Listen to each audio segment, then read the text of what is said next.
Live. Morning, everybody, and welcome to East Hampton Village Board of Trustees meeting, December 18th, 2020. Before we start the meeting, I'd like to stand for the Pledge of Allegiance, please. I pledge allegiance to the flag United States of America, States of America, and to the to republic, the republic which which stands one one nation under God, indivisible, indivisible, with liberty and and justice justice for all. for all. All right, thank you, everybody. So first up, actually, I wanted to do a couple of updates real quick for the public and for the board. This Saturday, Sandra Melendez has put together a drive-in movie up at Lot 2 of Main Beach. The fire department is going to bring Santa Claus up there for a visit with the children. And the PBA is also contributing to the event. And we're looking forward to that event. Sandra, you want to say a little about it? Just want to say it's our first. We try to put this as best as we could. We're going to have the movies or Christmas movies, and we're trying to make as much events family friendly for the village. So this is the first of many things that we have to come. And Santa's going to be driving around the village first, and then people that don't want to go to the movie, don't want to, or didn't buy tickets, can also go and take pictures with Santa. So that's a good activity for the families to come by and see Santa. That's great. And Chief Tracy is providing a motorcycle escort of the fire truck that Santa will be riding on. Chief Terza has put that all together. So this is going to be a very nice night. There'll be 2 showings. The first movie is at 5 p.m. I think it's the Polar Express. And the second show starts at 8 o'clock, and it's Elf. And this was all put together by Discover the Hamptons and the Chamber of Commerce, and working with Sandra to put it all together. There's been a couple of nasty comments on social media that the village is lining its pockets with money, and that's the furthest thing from the truth. The Chamber of Commerce will be lucky if they break even on this event. When we were campaigning during the last COVID event, we priced out doing this, and the movie screen for the night was over $5,000.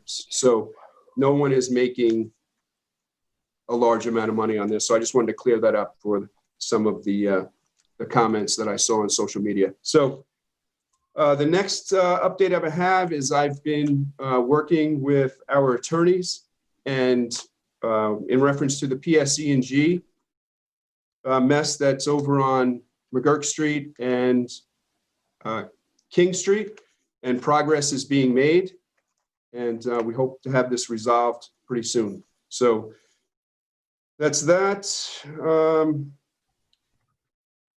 Parking. We came up and there was an article in the Star and on 27 East about our parking plan going paid. We have received a lot of comments, which good and bad.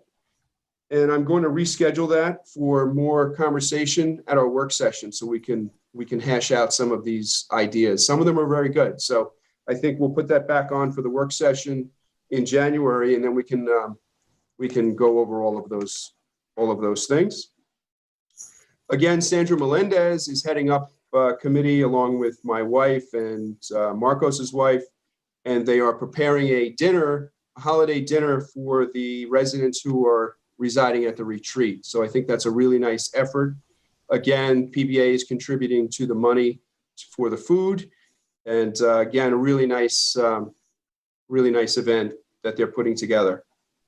Holiday lights. Again, Sandra came up with the white light scheme in town, and I've gotten probably 10 positive comments on my voicemail, several emails, and people just love the way it looks, Sandra. So nice job with that. The farmers market last weekend is this weekend. We've been very fortunate. I think we went 8 weeks with this, Sandra, and we were so lucky that every Sunday was a beautiful day, and we've just had huge crowds come through. Again, when I say huge crowds, it's all COVID compliant with the governor's rules. And it's just been a wonderful event that's worked out very well. And Also, I'm sorry, Sandra, go ahead. yes, farmers market. I had a lot of comments that people want us to extend it. We're still trying to see if that's going to be something that we can do with the weather. So stay tuned. Maybe we can extend that farmers market. So, well, I'm all in. If they want to go longer, that's great. So, and the last thing I have is a update from the state on, we requested a crosswalk be installed from the library to Guild Hall. And that was rejected from the state. Since it's a state highway, we have to get their approval, and they rejected it pretty quick. So they are studying, in the letter of the rejection, it did say they are studying the roundabout. So that's more to follow. All right, that's all I have as an update. I'd like to now start our presentations. First up is Hugh.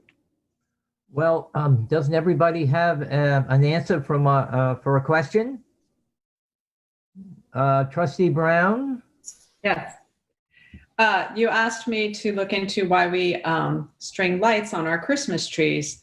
And as many of us know, way back, people used to use candles on their Christmas trees, which was much of a fire hazard. And I'm sure Chief Terza is happy that we no longer do that. And with the invention of electricity and string lights, we started doing that. We all know that light, this tradition started because light is a symbol of Christ, Jesus Christ. And it also, in Germany and Scandinavia, added some illumination to the winter solstice, which starts on December 21st.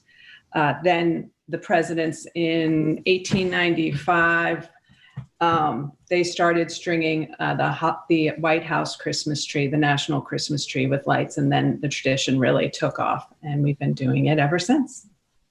Thank you. Mayor Larson? Well, I have to be honest, Hugh, I didn't do my homework. That's okay. I have the answer. Okay, your question. Well, you've got a lot of other things going on. The question was, what cartoonist gave us the image of Santa Claus that we have today? And it was Thomas Nast. He this is about the 1850s and the 1860s. He was a political cartoonist. He also did a great cartoon of Boss Tweed and Tammany Hall. So the image of Santa Claus we have today is really relegated to Thomas Nast. Okay, you get 2 questions next time, Mayor Larson. All right, I'll take the penalty. Okay. Let's see, who's next? Trustee Minardi? Hi, good morning. I was asked about the origination of Christmas trees and how that started. And from my research, it goes back to ancient Egypt and Rome with some German descent. And the evergreen trees are a symbol to try to keep witches, ghosts, and evil spirits and illness away. So that's history on why some people would put trees up in their house. So is that a good job, Huey? That's good. All right. Okay. Great. And Trustee Graham. Sir, Cards, right. like our mayor, if you would give me my question again, I will take a stab at it. Well, we wanted to find out where we got the idea of sending Christmas cards. Where did that idea originate from? That came from the Hallmark Company. Well, that was the second one. You're right. No, the woman named Hall started this company of doing it in the late 1890s. But the first guy to do it was a man named Henry Coyle. He wanted to send letters out to everybody, but he didn't want to write a long letter at Christmas. So he had 1,000 cards printed up that said Merry Christmas. Guess what? He didn't have 1,000 friends. So he had so many left over, they put them in stores and started selling them. And that's where that started. And now, Trustee Melendez, you were going to tell us some of the traditions from your culture that we may not be aware of or are aware of and don't know it. Okay, so we have many, starting with Christmas in Puerto Rico is the longest Christmas in the world. We start right after Thanksgiving, And we ended up 8 days after Three Kings Day, which is called the Octavitas. We have so many traditions. We have the food, which is amazing. We have our traditional coquito, which is our eggnog, but it's coconut flavors and it has rum. We also have the parrandas, which are like Christmas caroling, but in a totally different Puerto Rican way. We go to houses when people are sleeping, we wake them up and we start a party. And we eat and drink all night long. And then when that house finishes the food, we go to the next one until the sun rises. And one of my biggest and best memories is going to midnight mass. We call it Misa de Gallo. And we used to go there December 24th. We start like at 10 at night. We get to mass. We spend midnight there. And then we get home. We open some presents and we go to sleep. So I used to do that with my parents every Christmas. And it's still one of my best memories. Oh, thank you. That was very enlightening. Thank you so much. Okay, now here are your questions for next time, and then I'll be gone, all right? Questions. Okay, ready. Trustee Melendez, you get the first question. Okay? Yes. The King family, not my family, but the King family Mhm. owns 3 restaurants in the village. What were those 3 restaurants that the King family ran in the village? They're no longer. All right? I'll look it up. Okay. Trustee Graham, you can't ask Mayor Larson this question either, right? Okay. What East Hampton Village Police chief was an avid photographer? Okay. Next question. Trustee Minardi, why is East Hampton's Village Main Street so wide? Okay, Mayor Larson, Leonard and Mary Woodhouse supported the building of 2 cultural institutions in the village. What were they? Did I tell you now? You know them? Yeah, I'm going to take a shot. Guildhall and the library. You got it. So that means All right, I'm done. No, that means you get another question now. All right, go ahead. No, it's okay. All right, and who's last? Rose. Oh boy, you ready? Trustee Brown? Yes. Okay, here he comes. I'm finding it. Okay. Who was Mrs. Epstein? And what was so unusual about her? Who was Mrs. Epstein? Okay. Even I know that one, Hugh. You do? Yeah. Oh, wow. We'll talk later. Okay, that's it, right? Thanks, Hugh. Thank you, everyone. Hugh. Thanks, Merry Hugh. Christmas, Hugh. Okay. All right, next up, we have the promotion of one of our longtime department head secretaries, Jill Helm. Is she on today or not? Oh, I don't think so. So Nope, she's not. She's working. when we decided to split the clerk and treasurer away from the village administrator, we then ended up with a clerk and a treasurer. However, Village Hall is really the only department that doesn't have redundancy in their positions. So for example, if you use the police chief and God forbid something happened to Mike, there would be, his captain would be there to run the police department. And we have the similar situation in the highway department where we have our highway superintendent and then we have a deputy highway superintendent. But we don't have anything like that in Village Hall. And we certainly don't, and we do have it in our fire department and ambulance. So this is the only real place that we don't have redundancy. So when we split this apart, we did make June a deputy clerk. So all we're doing is adding a deputy treasurer, which will be Jill. So that's what that's all about.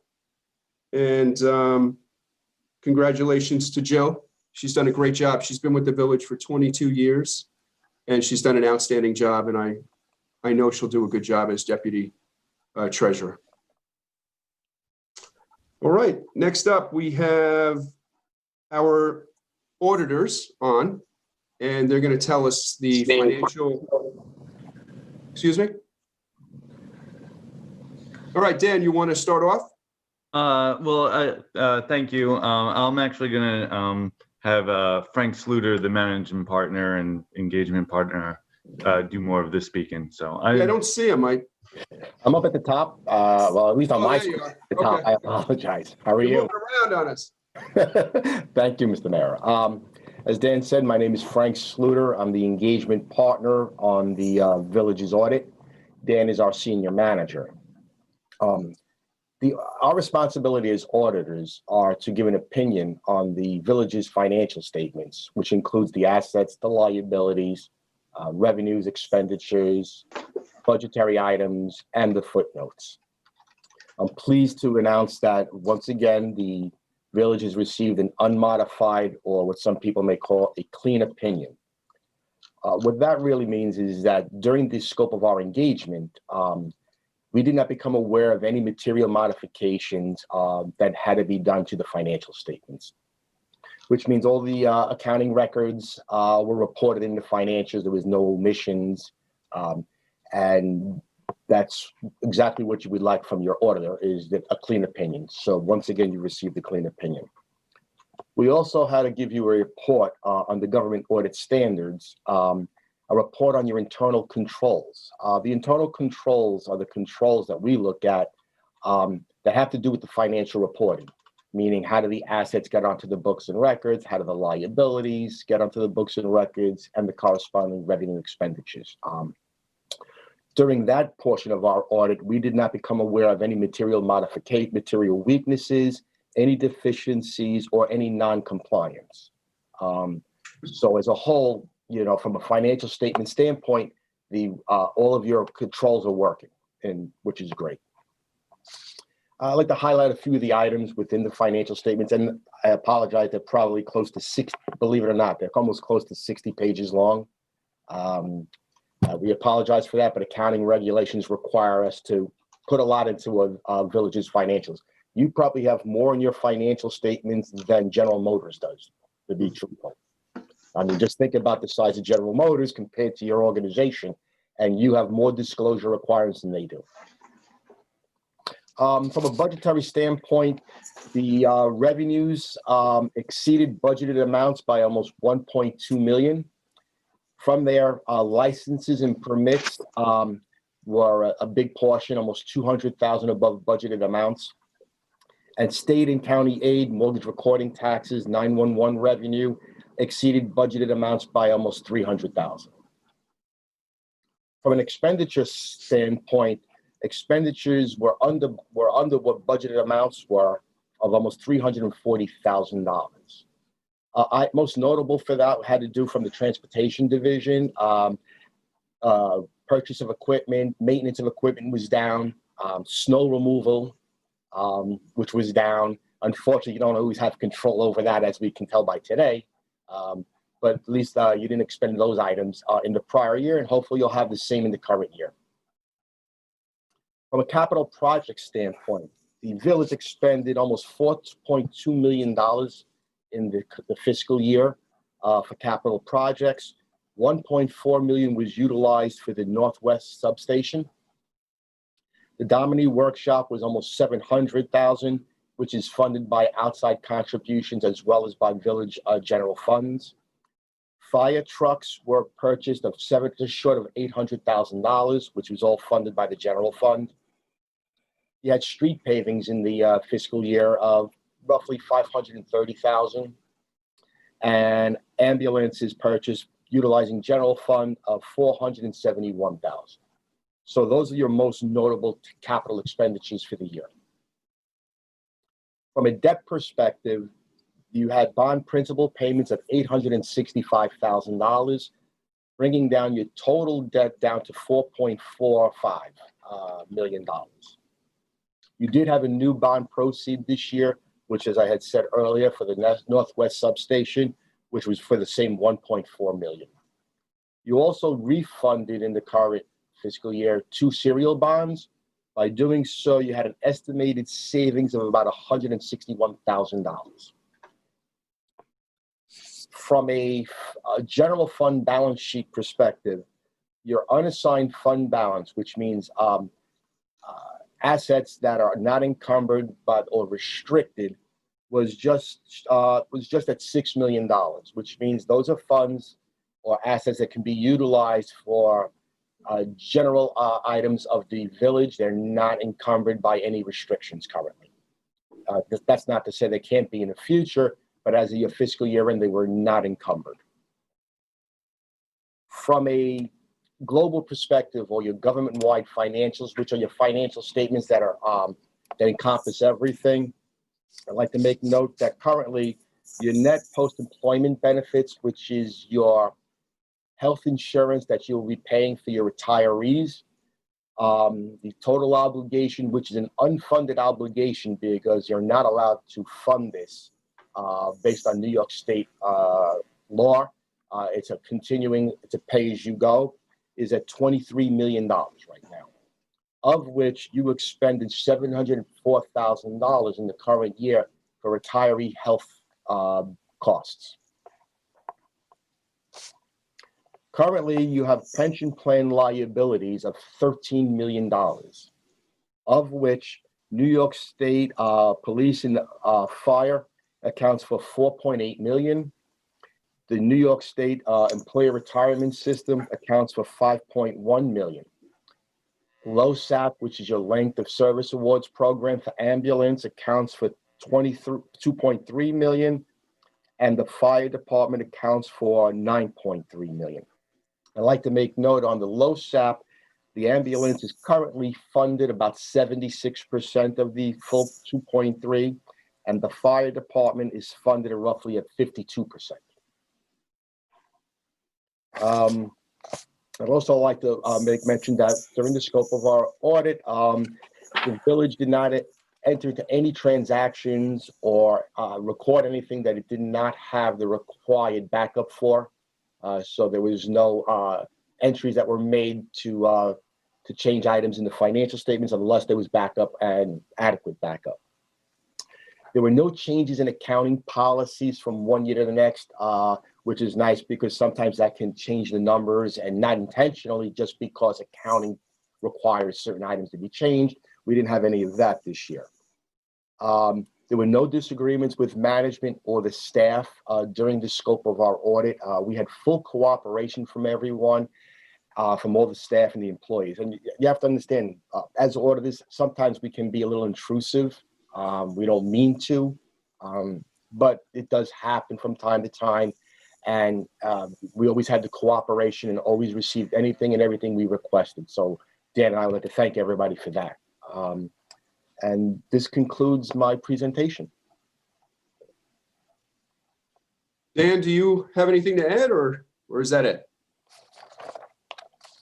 Nope, that's about Okay. it. I mean, just to reiterate, it was during the process, it's definitely unusual in doing an audit this year, but it was very smooth, and, I appreciate the cooperation that I've received. So. No, that's great. I have to just say to the board that, I met Frank and Dan during this audit, and they're just wonderful, wonderful at what they do.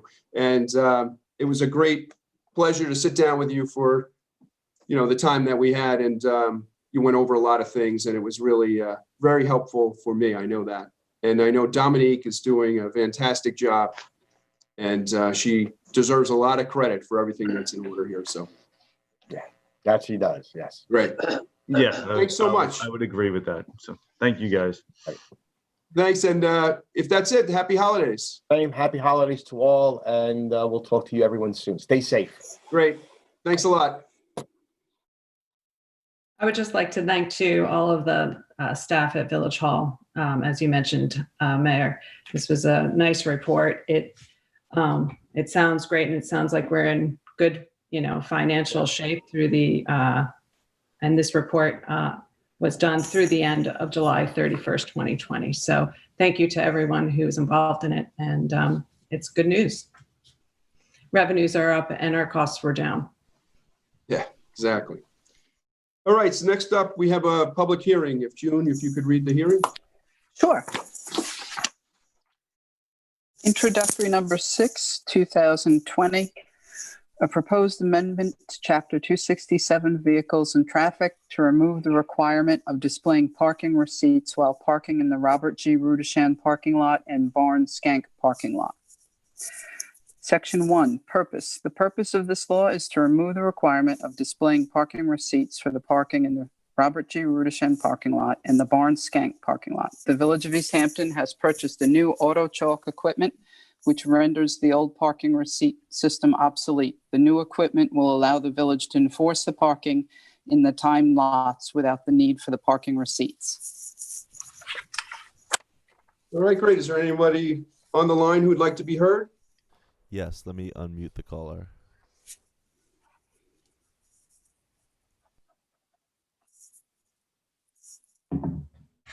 Hey, caller, you're on the line.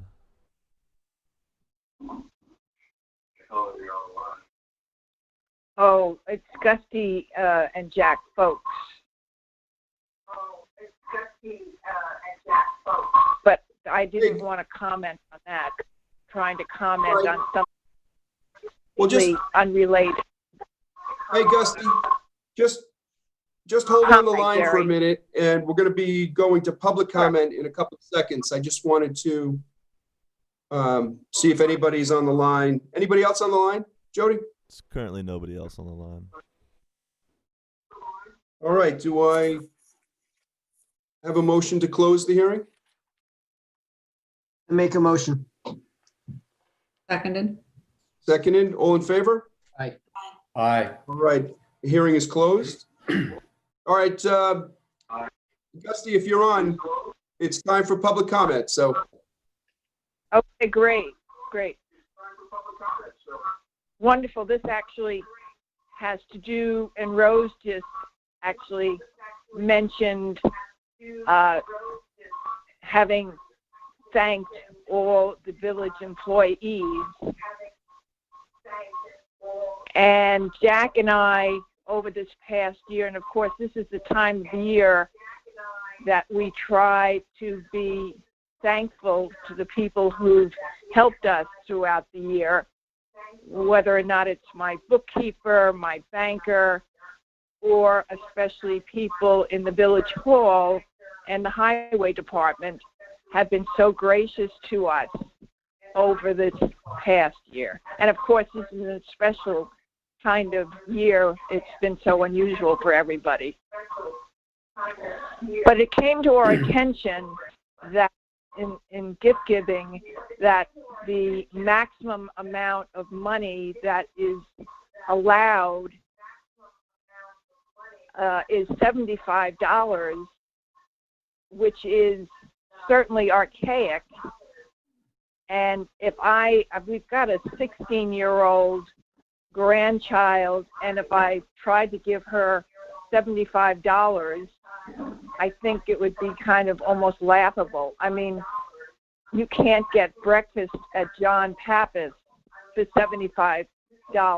It's just kind of almost insulting. But anyway, our comment would be if we could possibly, in your gracious and goodwill, raise that amount to some place, whether it's $200 or $250. Somebody's not going to get bribed for a $200 over a year's time frame. And it's just a question of our being grateful to people in the village who have been so gracious to us. And again, whether it's a UPS person, a FedEx person, a bookkeeper, a bank secretary, just because somebody works for government, I don't think that they should be penalized with a number that's out of, it's archaic. So that's our comment. And we would like to have that changed. I have to say, Gusty, certainly, that's a very nice gesture. And I think we can certainly look into it. I know our village code is based on, a lot of our sections are based on state law. So we would have to see like a lot of things in our code, they're outdated. So we would have to just see if the state law is still at $75. Otherwise, we couldn't change it if the state law hasn't changed. But that is just such a nice gesture of you and Jack, and you're just wonderful people. And, you know, it's, I don't know what else to say, but it's very nice. And I wish you the best. Thank you all, and a very Merry Christmas to you and all the. Very Merry Christmas to you and all the. Same to you. Yeah, Merry Christmas, Gusty and Jack. Frankly, I wouldn't expect anything to be given to me by anyone. I mean, not even my wife has given me a present this year. But I think we do what we do because of our love of the village. And, you know, you keep us on our toes, and we appreciate that.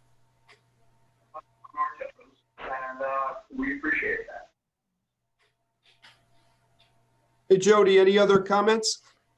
There's no other callers on the line right now. All right, great. So let's move into the resolutions, June. Mayor, before we do that, I have a comment that I'd like to make. And that is, I noticed that we have a new garbage truck on the agenda today. I understand we're in need of new trucks at DPW and new equipment for the fire department. We've already bought a badly needed street sweeper, but I just think we need to take a look at a larger level of what we need to buy for the village. At the last meeting, when we bought the street sweeper, Deputy Mayor Minardi said that we needed to look at, you know, a whole list of what we have and what we're going to do this year and what we're going to do next year, et cetera. And I will agree that the lease to buy option that we pursued with the street sweeper, and now that we're looking to do with the garbage truck, it does eliminate the hit to the budget this year because it's not budgeted this year, but it does push the expense down the road. And that means that, you know, the lease to buy option. So if we do this with the garbage truck, that's going to be roughly $80,000 a year for the next 5 years that we won't be able to spend on anything else. I just think we need to look at this a little more globally, or at least village-wide, and plan this stuff out. I mean, last year, the auditor said we bought $470,000 worth of ambulances and $800,000 worth of fire equipment. I understand that we have an obligation to do this. I have no objection with spending money for public safety, which is, you know, one of our required jobs. I just think that we ought to, you know, look at it on a little bit more of a global basis rather than just, you know, jamming it in, you know, one piece at a time. That's my comment.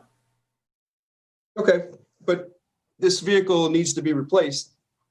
So, right, but it doesn't have to be replaced now. We can replace it in 2 weeks. You know, I mean, why don't we look at all of the?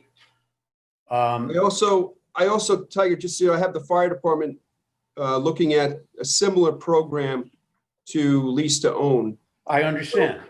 So we're spending, if we're going to spend $500,000 a year on one fire truck, and we can lease these vehicles to own them over a 5-year period, and we budgeted the $500,000, we could get a lot more bang for our money going that way. So we are looking at it globally. And yeah, I'm not saying that we're not looking at it, and I'm not saying that I'm disagreeing with the lease to buy. I think that we ought to lay out a plan of what we're going to buy and figure out what it's going to cost and then budget for that. I mean, just to buy everything this year and put it into next year's budget without, you know, discussing it, I think is not responsible. I'm not saying we shouldn't do it. I'm just saying we need to discuss it. I just believe that we already had the presentation of everything we need.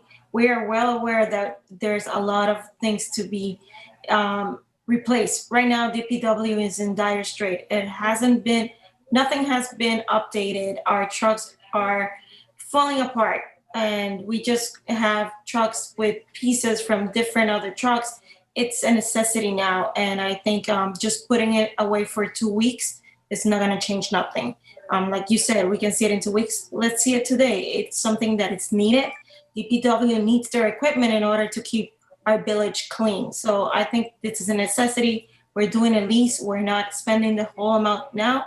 And I think it's responsible for us to start getting all the equipment they need so they can do their job. Right. What about snow equipment? Don't they need more snow equipment too? We At did DPW? We did get some equipment, and we're talking, we have the list of everything we need. And we're going with the recommendation of the David Collins about what he needs right now. This is what we're doing. But we had a presentation already, and I think you have it in the other meetings documents, all the lists of everything that everybody needs. And DPW is in dire straits right now. And we're following of course, David Collins tells us that he needs this now, and that's where we're gonna go prioritize. So, On top of that, I've had their head mechanic give us a once through of that vehicle. So I have documentation that the vehicle is in desperate need of replacement. So that's why it's on the agenda for today. Yeah, I read that assessment, Mr. Mayor. I think that, I just think that, I'm not going to vote against this. All right. I know that we need a garbage truck. Then what are we doing? I think that we need to get a list together of what everything is going to cost and when we're going to do it. I mean, it's just a discussion, Jerry. I think This needs to it be would be done very now. beneficial for us. Actually, I think Chris mentioned it when we had the capital expense report from each department head. And Chris mentioned to have a comprehensive list and a roadmap going forward. We did have that presentation in the spring of 2020 from each department. They gave us their capital wish list of things that were needed over the course of 5 years, which should be a roadmap for us. But we also know that some things have come up between now and then as well. So it might be beneficial for all of us to have an updated comprehensive list going forward for the next 5 years, what we need right now. I know we need a garbage truck. I know we need equipment at DPW. I was liaison to DPW for the first 2 years of my term. I know they need trucks, they need plows and so forth. And a garbage truck is something that's on the road every day and would be very useful for them. I did read the report as well from the mechanic. And there's other departments too. I mean, we heard from Chief Terza, we need a rescue truck for the fire department. I've been asking for that, since I started as well. It's a matter of public safety. We have a lot of needs out there. And going forward, I think it would be really beneficial for us to say, this is what we're planning on doing this year, month by month, and going forward for the next couple of years. And as far as the rescue truck, where are we with that, Jerry?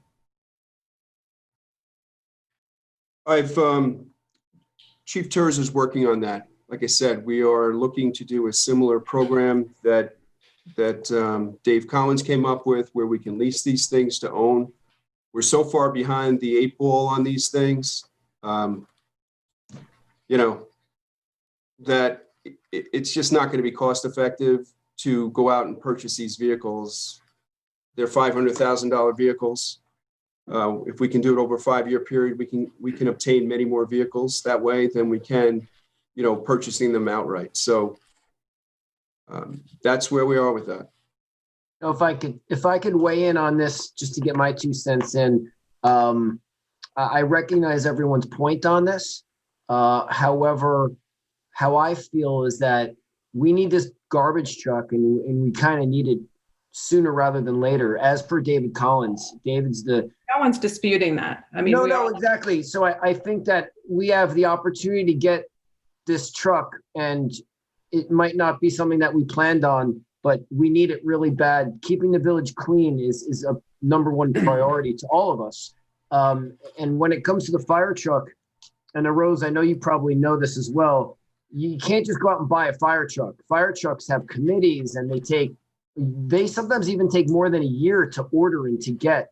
So, I think that's a little bit different with the garbage truck as well, but Chief Terza is very organized, and I know he has a plan on which trucks need to be replaced and when. And I agree, the rescue truck is a priority. That rescue truck gets used every day, and it's for heavy rescue, whether it be car accidents or a very important fire calls. So, any type of plan on that, I'd love to implement as soon as we can. But this garbage truck, I'm in full support of.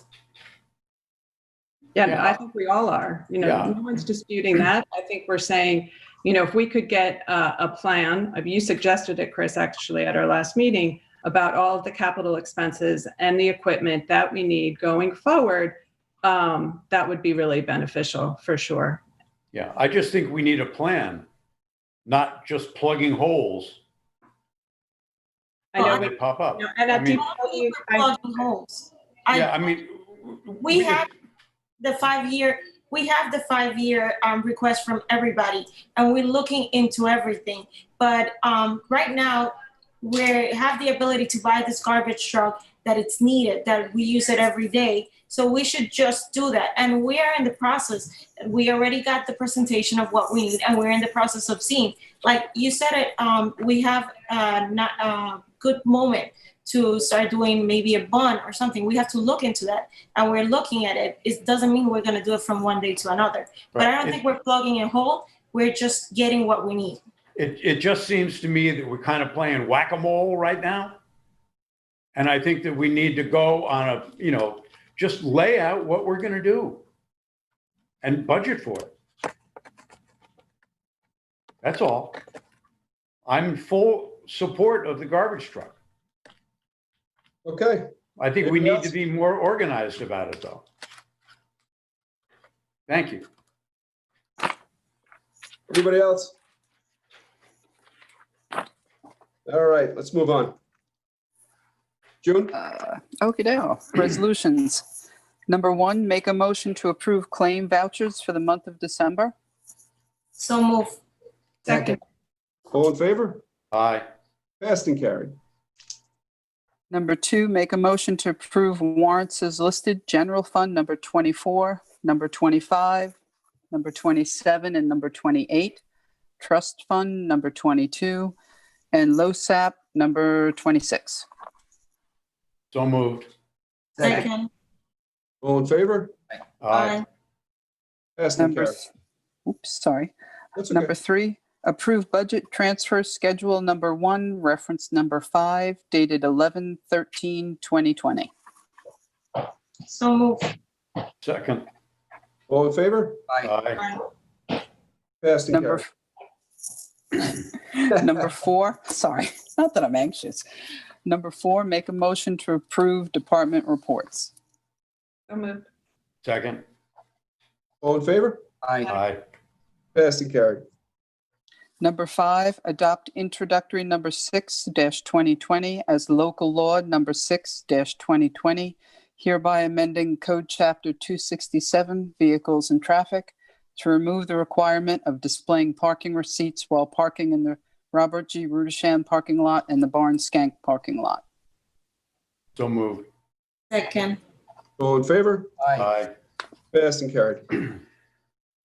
Number 6, notice for a public hearing to be held on January 7th, 2020 at 11 a.m. via video conference for introductory number 5-2020 to add a stop sign at Acobonic Road at the intersection with Collins Avenue. So moved. Second. All in favor? Aye. Passed and carried. Number 7, notice for a public hearing to be held on January 15th, 2021.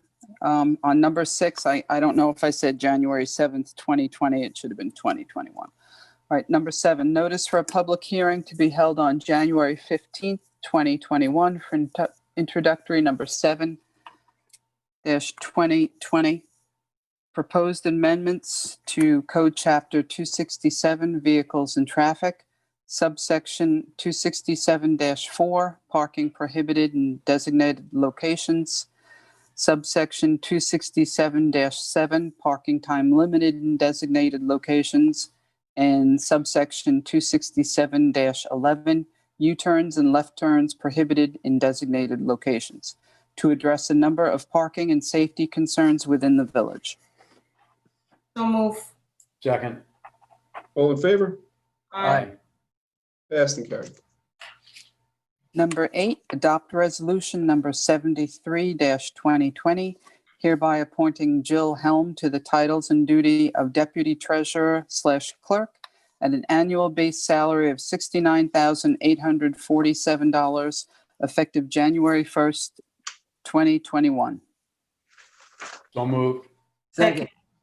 All in favor? Aye. Passed and carried. Congratulations, Joe. Number 9, notice to bidders for the Domini Workshop Restoration Project, Phase 2, with the bid opening to be held at Village Hall, 86 Main Street, East Hampton, New York, on February 9th, 2021 at 2 p.m. So move. Second. All in favor? Aye. Passed and carried. Number 10, notice to bidders for the Domini Workshop Restoration Project, Site Work. This is for the septic, with the bid opening to be held at Village Hall, 86 Main Street, East Hampton, on February 9th, 2021 at 2 p.m. So moved. All in Second. favor? All in favor? Aye. Passed and carried. I just had a question about resolution number 11 before we vote on it. It's for the replacement of Herrick Park tennis courts. Is that for the removal and replacement of the courts in place in the present location, or is this for somewhere else? Mayor? It's just for the, it's not for the taking out, it's only for the putting in. And it's not, the location doesn't matter. We're just getting a price on 3 courts to be put in. Great. I'm happy to hear that. Yeah. Thank you. All right, so you, Number 11. Number 11, notice to bidders for the replacement of 3 Herrick Park tennis courts, with the bid opening to be held at Village Hall, 86 Main Street, East Hampton, on February 2nd, 2021. So moved. Second. Second. all in favor? Aye. Passed and carried. Number 12, hire Alexis Martinez and Alejandro Fernandez as Department of Public Works part-time employees at the hourly rate of $20 for 16 to 24 hours weekly, effective December 19th, 2020. So move. Second. All in favor? Aye. Aye. Passed and carried.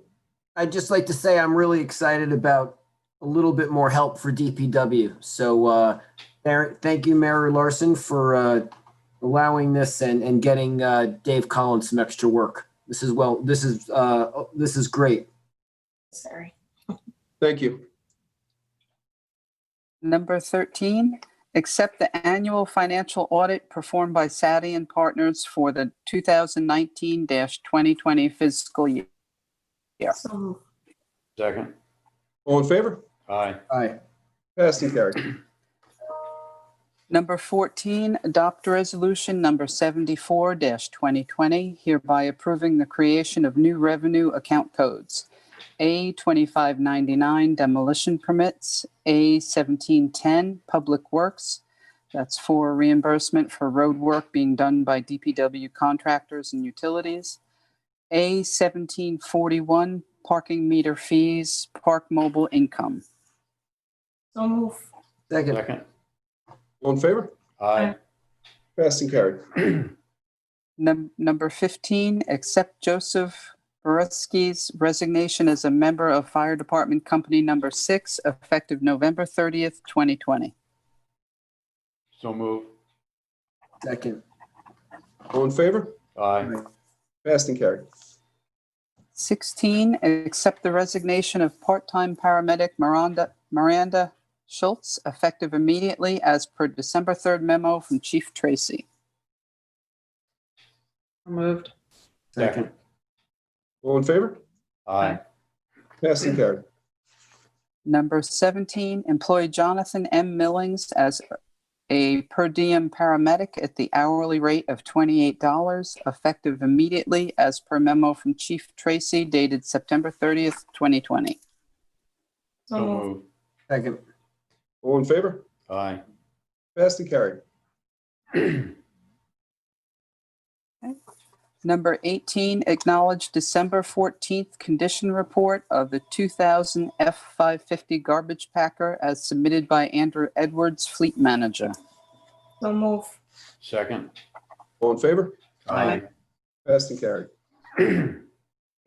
Number 19, approve the 5-year lease / purchase agreement of a 2021 curb tender garbage truck pursuant to Sourcewell contract number 091219-CBR at the annual cost of $24,871.88, and that's as per the December 10th memo from David Collins.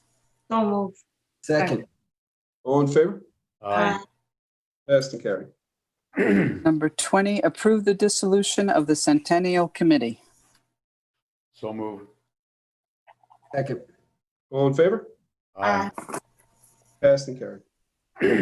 21, deem as surplus of no value and approve the disposal of one broken HP Color LaserJet 4700 DN printer, East Hampton Village ID number 1153, as per Chief Tracy's December 9th memo. So moved. Second. All in favor? Aye. Passed and carried.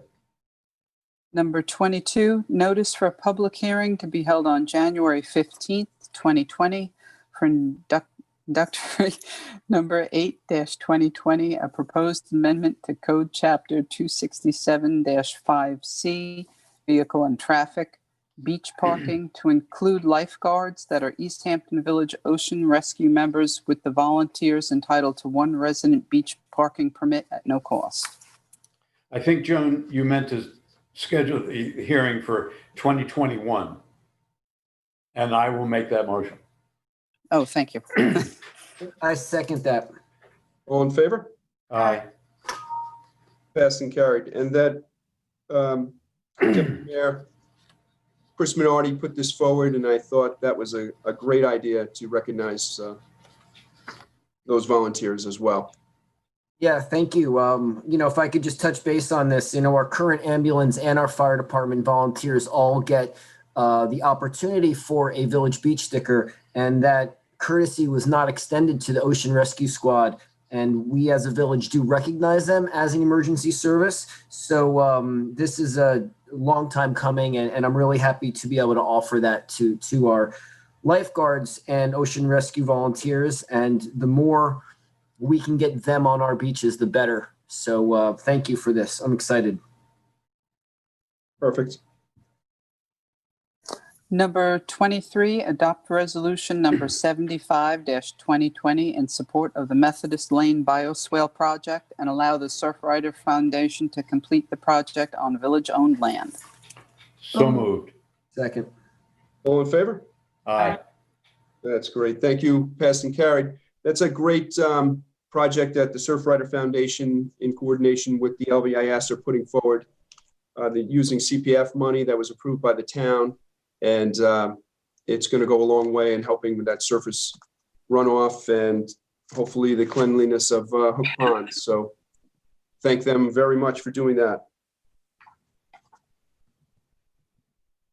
Number 24, approve a $1 per hour increase for all lifeguards that are East Hampton Village Ocean Rescue members in good standing, effective for the 2021 season.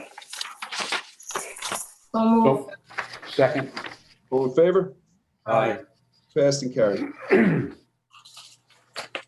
Number 25, approve a 50-cent per hour increase for all lifeguards that are jet ski certified, effective for the 2021 season. So move. Second. All in favor? Aye. Aye. I'd also just like to comment on this one too, and I'd like to thank the board for their support. You know, the progress to try to improve the quality and the safety at our beaches is something I feel very strongly about. And the Ocean Rescue Squad is comprised of some very great talent, and they're available for our access. So, you know, as part-time lifeguards, we really like to tap into their resources. The Ocean Rescue trains multiple times a month. They're all jet ski certified mostly. They all can ride a quad.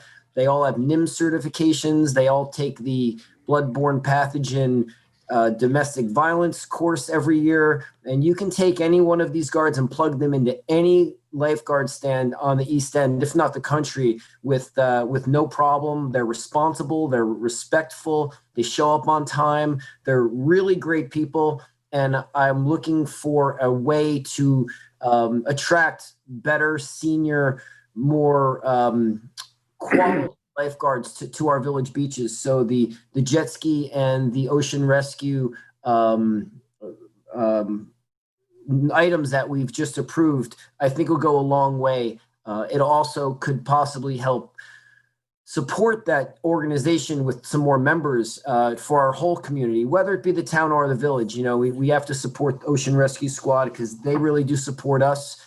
Last year, there were multiple calls that they came to the village and saved lives. So I think this is a very good cause, and I appreciate the support of the board. Full support, Chris. Oops. Number 26, approve the USLA bathing suits for all lifeguards. So moved. Second. All in favor? Aye. And passed and carried. Chris, if you want to just speak about that a little bit. Yeah, USLA stands for United States Lifeguard Association. The United States Lifeguard Association approves gear for lifeguards, whether it be bathing suits or training gear, just about everything. The bathing suits that the United States Lifeguard Association approves are uniformly used throughout the world, nevertheless the country. And there's a variety of bathing suits to choose from. And I think that the lifeguards for the village will be happy to be able to choose bathing suits that are meant for lifeguards, servicing the needs that they have in and out of the water. This is something that I think should happen a couple years ago. However, I am very happy for the board's support to get this done and put this to bed. So thank you. Perfect. Thank you, Chris. That's it. No, the last item was taken off. Yes. Right. Okay. I just wanted to, I forgot a couple of things. Issued an executive order, which will be effective on Monday. We are going to waive the parking in our parking lots for the rest of the year. And that comes as COVID gets worse. I think giving people more time to shop because you can have only limited people in the store at a time, I think will help business a little more. So for the next 2 weeks, it's only 2 weeks. Next 2 weeks, there'll be no parking enforcement in our 2 parking lots. Next, I just want to ask Chief Tracy, and I know I didn't talk to you ahead of time about this, but if you could just explain what your officers are doing to assist the volunteer ambulance. Sure. Right now we have special police officers assigned to patrol the village. I currently have 4 officers in that position.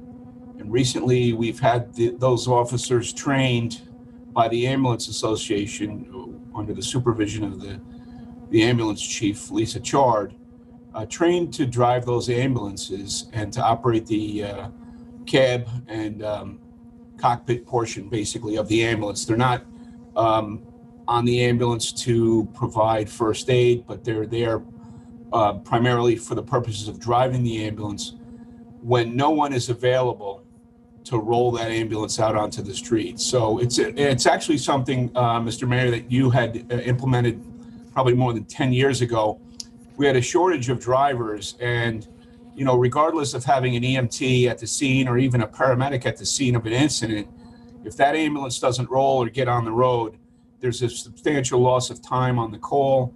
And very often we are calling mutual aid to Amagansett or mutual aid to Springs to basically drive our rigs and get our rigs on the road. So this is a kind of a rebirth of that program.